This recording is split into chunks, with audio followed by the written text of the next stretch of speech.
Hello all welcome to exam by NMMS channel. അപ്പോൾ നമ്മൾ NMMSൽ സ്ഥിരമായി ചോദിക്കുന്ന ടൈപ്പ് ചോദ്യങ്ങളാണ് നമ്മൾ ഈ ഒരു ഭാഗത്ത് ഡിസ്കസ് ചെയ്യാറുള്ളത്. ഓക്കെ, നിങ്ങളുടെ ഫ്രണ്ട്സിനൊക്കെ നമ്മൾ ഈ ഒരു വീഡിയോസൊക്കെ ഷെയർ ചെയ്യുക, ചാനൽ സബ്സ്ക്രൈബ് ചെയ്യുക, നിങ്ങളുടെ അഭിപ്രായങ്ങൾ കമൻറ്റ് ചെയ്യുക. ഓക്കെ, അപ്പോൾ നമുക്ക് ഈ ഒരു ഭാഗത്ത് നോക്കാനുള്ള ക്വസ്റ്റ്യൻ ഇതാണ്.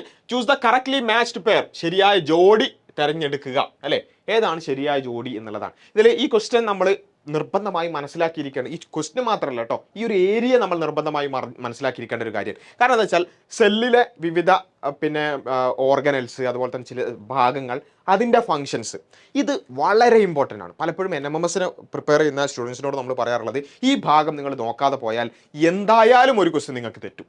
കാരണം എന്താ വെച്ചാൽ ഈ ഭാഗത്ത് എന്തായാലും ഒരു ചോദ്യം വളരെ ഷുവറായി നമുക്ക് എക്സ്പെക്ട് ചെയ്യാവുന്ന ഒരു കാര്യമാണ്. അപ്പോൾ ഇത് നിങ്ങൾ നിർബന്ധമായും എന്ത് ചെയ്യണം, പഠിച്ചിരിക്കണം. ഓക്കെ, അപ്പോൾ അതിൽ നമ്മൾ മനസ്സിലാക്കേണ്ട ഒരു സെല്ല് എന്താണ്, അല്ലെങ്കിൽ ആ സെല്ലിലുള്ള ഓരോന്നിൻ്റെയും ഫങ്ഷൻസ് എന്താണ് എന്നല്ലേ. അതിൽ സെൽ മെംബ്രെയിൻ എന്താണ്, സെൽ മെംബ്രെയിൻ്റെ പിന്നെ ഫംഗ്ഷൻ എന്താണ്, അതിൻ്റെ ഒരു ബോർഡർ ഫോം ചെയ്യുക, പ്രൊട്ടക്ഷൻ അല്ലേ. സെൽ വാൾ എന്ന് പറയുന്നത് എക്സ്ട്രാ ലെവർ പ്രൊട്ടക്ഷൻ അത് പ്രൊവൈഡ് ചെയ്യുന്നുണ്ട്.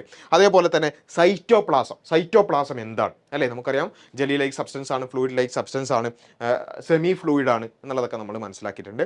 അതിൽ എന്താ സംഭവിക്കുക, സൈറ്റോപ്ലാസത്തിലാണ് അറീന ഓഫ് സെല്ലുലാർ ആക്ടിവിറ്റീസ് ഒക്കെ നടക്കുന്ന സ്ഥലം സൈറ്റോപ്ലാസമാണ്. അത് നമുക്കറിയാം. ന്യൂക്ലിയസ് വളരെ ഇമ്പോർട്ടൻ്റ് ആണ് അല്ലേ, എല്ലാത്തിൻ്റെയും കൺട്രോൾ സെൻറ്റർ, എല്ലാം കൺട്രോൾ ചെയ്യുന്നത് ന്യൂക്ലിയസിലാണ്.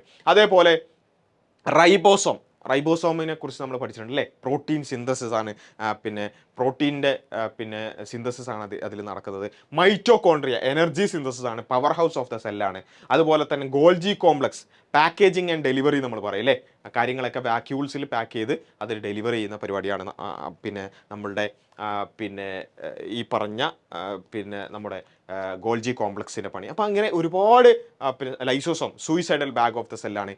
ഹൈഡ്രോലൈറ്റിക് എൻസൈംസ് ഉണ്ടാവും, അത് റിപ്പയറിനും അതുപോലെ തന്നെ ഡിസ്മാൻഡ്ലിങ്ങിനൊക്കെ സഹായിക്കും. ഇങ്ങനെ ഒരുപാട് സെൽ ഓർഗനൽസും, അതുപോലെ തന്നെ എൻഡോപ്ലാസ്മിക് റെറ്റിക്കുലം കണക്റ്റിംഗ് ഓർഗനലാണ് അല്ലേ.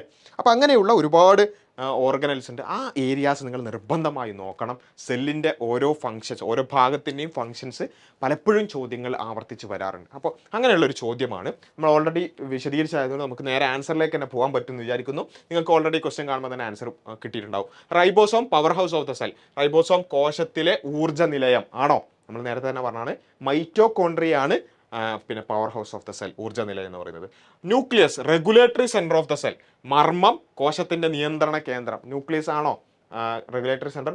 ആണ് എന്ന് നമുക്കറിയാം. Okay, Golgi complex protein synthesis, Golgi complex മാംസ്യ നിർമ്മാണം ആണോ? അല്ല, ഗോൾജി കോംപ്ലക്സ് അല്ല പ്രോട്ടീൻ നിർമ്മാണം, അത് റൈബോസോമാണ്. ഓക്കെ, മൈറ്റോകോൺട്രിയോൺ സൈറ്റോസ്കെലിറ്റൻ, മൈറ്റോകോൺട്രിയോൺ ആണ് കോശാസ്ഥികൂടം എന്നുള്ളതാണ് പറയുന്നത്. ഒരിക്കലും മൈറ്റോകോൺട്രിയോണിൻ്റെ ഫംഗ്ഷൻ അതല്ല, അത് എനർജി സിന്തസിസ് ആണ് നടത്തുക. പവർ ഹൗസ് ഓഫ് ദ സെല്ലാണത്. അപ്പോൾ ഇതിൽ കറക്റ്റ് ആയിട്ടുള്ളത് ഏതാണ്? ന്യൂക്ലിയസ്, മർമ്മം കോശത്തിൻ്റെ നിയന്ത്രണ കേന്ദ്രം എന്നുള്ളതാണ് കറക്റ്റ് ആയിട്ടുള്ള ഓപ്ഷൻ. അപ്പോൾ ഈ രൂപത്തിലുള്ള കാര്യങ്ങൾ എന്ത് ചെയ്യണം, ഇതിപ്പോൾ ഈ 4 മാത്രം പഠിച്ചാൽ പോരാ കേട്ടോ, മൊത്തം സെല്ലിൻ്റെ എല്ലാ കാര്യങ്ങളും അതിൻ്റെ ഓരോ പാർട്ടിൻ്റെയും ഫങ്ഷൻസ് നമ്മൾ പഠിക്കേണ്ടതുണ്ട്. നമുക്ക് വരുന്ന വീഡിയോസിലൊക്കെ അത് ഡീറ്റെയിൽ ആയിട്ട് പറയാം, നമ്മുടെ ലൈവ് ക്ലാസ്സുകളിലൊക്കെ വിശദീകരിക്കും. അപ്പോൾ എന്തായാലും ഈ കാര്യം നിങ്ങളൊന്ന് നോട്ട് ചെയ്ത് വെക്കുക, ഈ കാര്യങ്ങൾ നിങ്ങൾ പഠിച്ചു വെക്കുക. നമുക്ക് എന്ത് ചെയ്യാം, കൂടുതൽ ഡീറ്റെയിലുകൾ അടുത്ത വീഡിയോകളിലും കൂടുതൽ ഷുവർ ക്വസ്റ്റ്യൻസ് മറ്റ് വീഡിയോസിലൊക്കെ ഡിസ്കസ് ചെയ്യാം. Okay, thank